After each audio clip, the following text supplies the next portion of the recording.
Hey, are you a business owner, entrepreneur, or professional? If so, we want you to apply to be a featured guest on our show. My name is Adam Torres, and I host the Mission Matters series of podcasts. I've recorded over 3,000 episodes, and we are just getting started. How do you know if you'd be a good guest to be on the show? Well, only one way to find out, and that's to apply, but I'm going to let you in on a little secret. We want guests that have a story to tell, guests with a brand, a product, or a service that can benefit my audience of listeners. If this sounds like you, go to missionmatters.com and click on Be Our Guest to apply. I'd love to talk to you and get to know more about your story. Again, head on over to missionmatters.com and click on Be Our Guest to apply. All right, now let's get into the show. Hey, I'd like to welcome you to another episode of Mission Matters. My name is Adam Torres. You can follow me on Instagram at AskAdamTorres to keep up with my book releases, book tour schedule, signings, all that other good stuff. Always love to connect with you there. And as always, if you'd like to apply to become a co-author of one of my upcoming books, just head on over to the website, missionmatters.com, and click on Become an Author to apply. All right, so today I have Settis Coscarella on the line, and he's CEO of TAAT Global Alternatives. Settis, welcome to the show. Well, thanks for having me. It's a pleasure to be here. All right, Settis, so excited to get into the company and to learn more about TAAT and really how it's revolutionizing the industry with its products. So I'm excited to get into that, and we'll start this show, we start them all, with our Mission Matters Minute that we ask all of our guests. And so, Settis, we at Mission Matters, so we amplify stories for entrepreneurs, executives, and experts. So that's our mission here. Settis, what mission matters to you?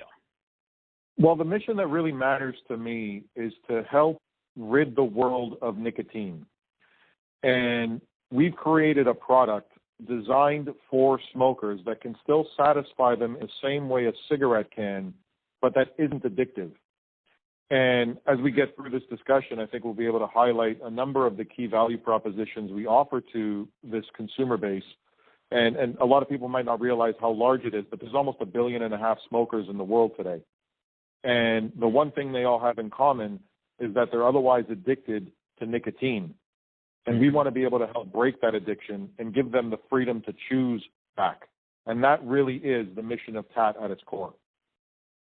That's awesome. And I love bringing mission-based executives on the line to share, why they do what they do, what wakes them up in the morning, what really drives them. So thank you for sharing your mission with us and our audience. And so I guess just to get us kicked off, I think maybe we go into your background a little. So, right now you're on the side of working with TAAT and obviously revolutionizing the industry and trying to really free people, right? Like that's what you're doing ultimately. Yeah. But it wasn't maybe always that case. This was kind of an evolution. So tell us a little bit more about your background and how you got here. Sure thing. So I started my career in corporate finance. So I worked in investment banking for a few years, then transitioned into private equity for a little while. I spent a lot of time actually on the green energy space, which was actually really interesting. Then I forayed into entrepreneurship. I started my own live events company and sold that. And then over the last few years, I was working at Philip Morris. So I guess on the other side of the coin to what I'm doing now. And in working at Philip Morris, I had the opportunity to interact with thousands of smokers to really understand what it is they like about smoking, what they don't like about smoking. And what I found was very interesting. Be hard-pressed to find a smoker that enjoys the fact they're addicted to nicotine. Yet when you take a look at all of the alternatives and all of the options that are in the market, they're just different manifestations of delivering the same drug, which is otherwise useless. Nicotine doesn't have any efficacy at all. It exists for the sole purpose of creating and feeding an addiction. And it's the one thing that smokers hate. I mean, there's other things they hate, but I mean, this is really one of the things that they absolutely hate.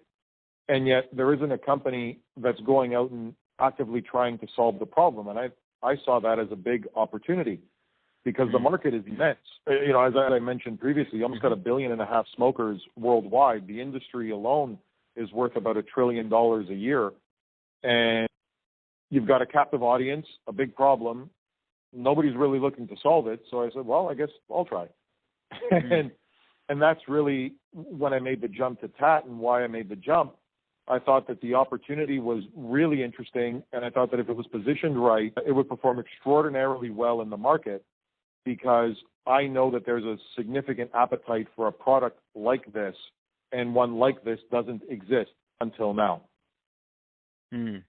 It's awesome. What an amazing story. And I want to go further into the product itself and really the mission there, because I know TAAT has been compared with rising food giant Beyond Meat and some of the things that they're doing to really displace and to shake a very traditional industry, in my opinion. And I find myself, eating much more alternatives to meat nowadays, and I just like it, honestly. Like, just to be honest, it's just fun, and I like it, and I feel like I'm doing good when I do it, and I feel like that comparison of what you're doing it's a striking comparison, but it's pretty accurate. So maybe give us a little bit more behind the company and the mission just in general. Well, sure. I mean, the reason I like the Beyond Meat analogy is because we're trying to follow a similar trajectory. If you really think about it, Beyond Meat really is a veggie burger at the end of the day, right? Now, veggie burgers have existed for decades. I don't think the world was looking for a new veggie burger. They're in the frozen food section, and a lot of them taste like sawdust. Not terribly interesting. But Beyond Meat that was so incredibly smart, in my opinion, is that they understood the consumer, and they made their product taste and behave exactly like meat. On top of that, they put it in the meat aisle, not in the frozen food section, because they wanted to intercept potential consumers at the point where they would be making that meat purchasing decision, not when they're looking at frozen food product. And that, again, was very, very smart, and I think that's what helped propel them into a household brand. It differentiated them from any of the other products and made it almost indistinguishable from the one that their target consumer was otherwise buying. We're trying to do a very similar thing on the tobacco side. So we've created a biomass that we call Beyond Tobacco. Now, it uses hemp and some other plant-based material, and we've been able to create it in such a way that it tastes like tobacco, but it isn't. Similar to Beyond Meat, tastes like a hamburger, but it isn't. Also, and I think further what Beyond Meat did is we replaced the highly addictive yet useless drug nicotine with CBD.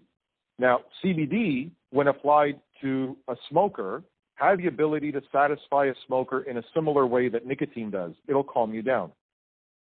But what it doesn't do is create or feed an addiction, which is what nicotine does. That's really why I think our product is so fundamentally better than a cigarette or even a vape, because all of these things are designed to create and feed an addiction. Ours, on the other hand, is created to give you the satisfaction you're otherwise looking for, taste like the thing you're otherwise looking for, perform like the thing you're otherwise looking for, but not be the thing that you don't like. That's why I think it's such a great product. And let's go a little bit further, because I don't want to assume that our audience understands what it means to add the CBD to it, and that it's not the component that's gonna quote unquote get you high or anything like that. Absolutely not. Go a little bit further into that part of it, just so that the audience is educated in what you're doing. Sure thing. So when you take a look at cannabis or marijuana, and this isn't a marijuana, this is hemp. There's two predominant, there's a lot of different molecules in a cannabis plant, but there's two predominant ones that people would understand. There's CBD and THC. THC is the thing that gets you high. A lot of people thought when cannabis started getting legalized that cannabis was going to somehow compete with tobacco. It doesn't. Cannabis competes with alcohol, because THC would inebriate you like alcohol would if you consume too much of it. Okay?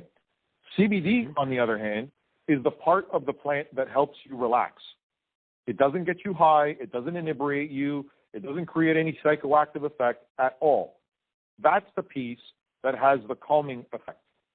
And when you look at applying it to a specific problem like smoking, the CBD has the ability to satiate you and give a smoker what it is they're otherwise looking for. You see, oftentimes smokers don't really understand what's happening. Nicotine as a drug has a half-life of 45 minutes or so in the blood. So a smoker will have a cigarette and they'll feel satisfied or they'll feel relaxed or whatever feeling they get. Now, after about 45 minutes to an hour, that nicotine starts to dissipate. It puts you in a state of withdrawal. But a smoker doesn't really know they're in a state of withdrawal. They just feel agitated, anxious, angry. They want to go outside and just catch a break. And they have the cigarette. It spikes the nicotine again, and now it takes them out of a state of withdrawal. So a smoker is, in effect, all day in this yo-yo of addiction and withdrawal. Yeah. Okay? What TAAT does is it doesn't trigger the addiction response.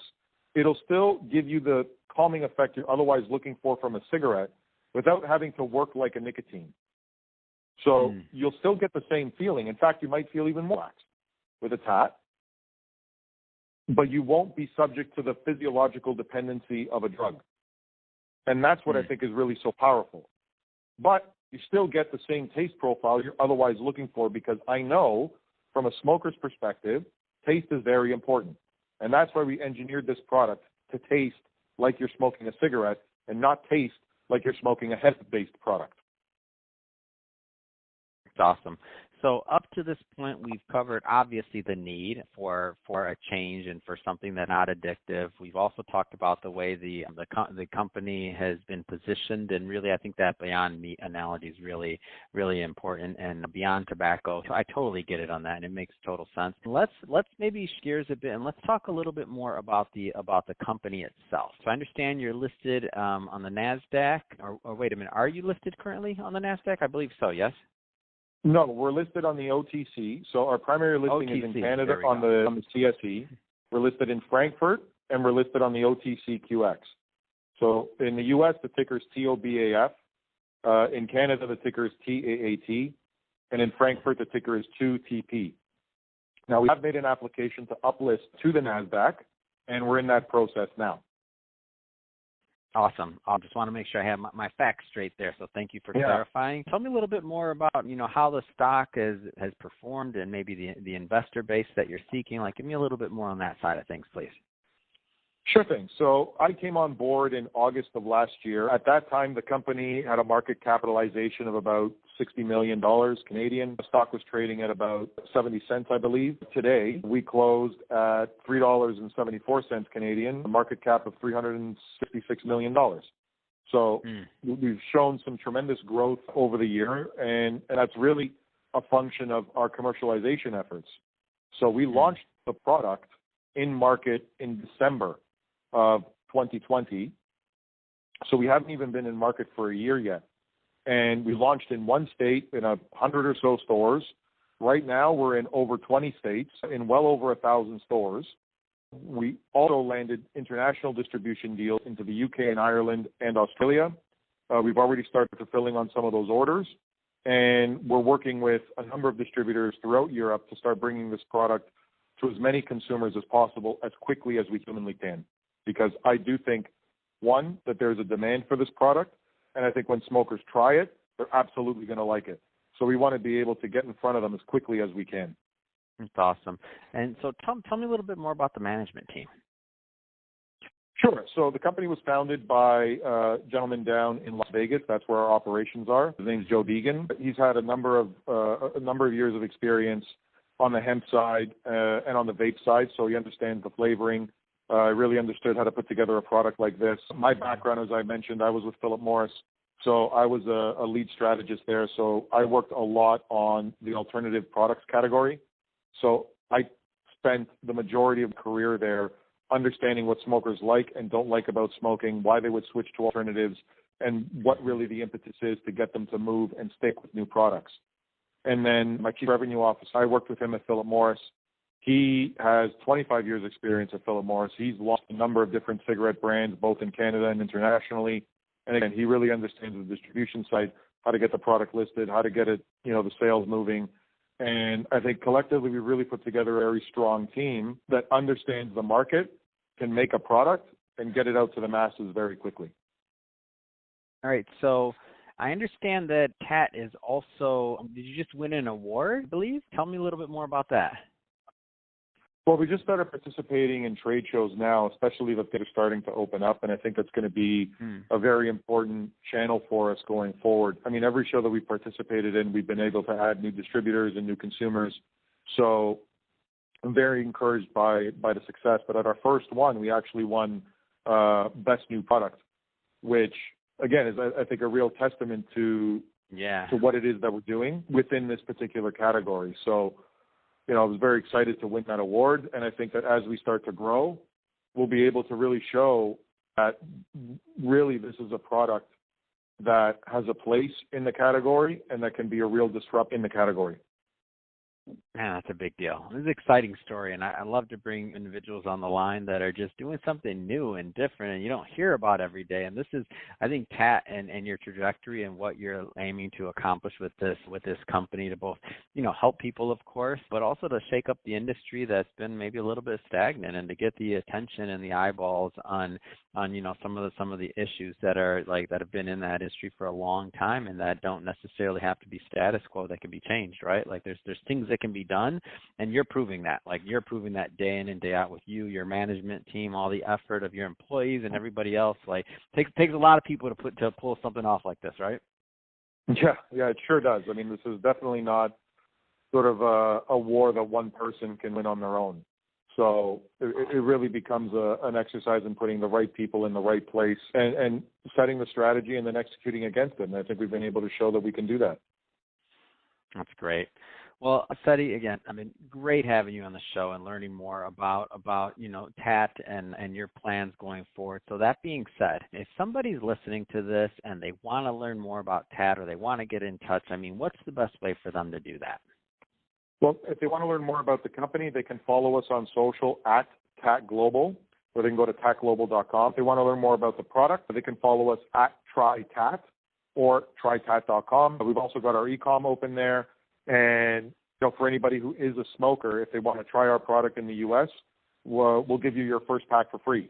So if you go to trytaat.com, you can register and we'll send you a pack and you can try it for yourself.